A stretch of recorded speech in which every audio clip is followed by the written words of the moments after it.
On va parler des rapports entre théologie et écologie. Tout dépend de la théologie que l'on a. Si on considère que Dieu est à l'origine de tout ce qui est dans la nature, on va avoir une écologie qui sera liée à la nature. Puisque la nature, c'est l'œuvre de Dieu, c'est la création de Dieu, donc par conséquent, c'est elle qui est compromise.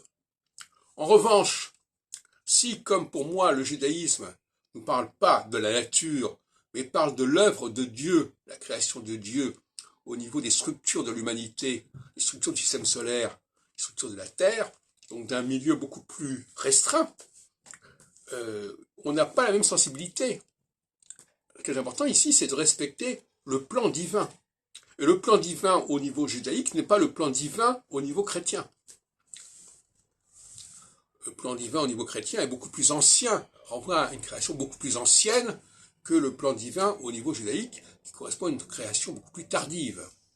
C'est pour ça que je dis toujours que les juifs correspondent à un état tardif de l'humanité et non pas à un état premier, qui, à mon avis, est un contresens majeur. Par conséquent,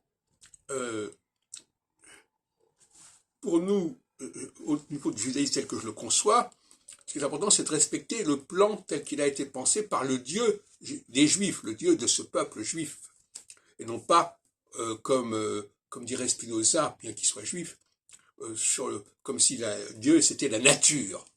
Non, pour nous, Dieu c'est la surnature, c'est pas la nature.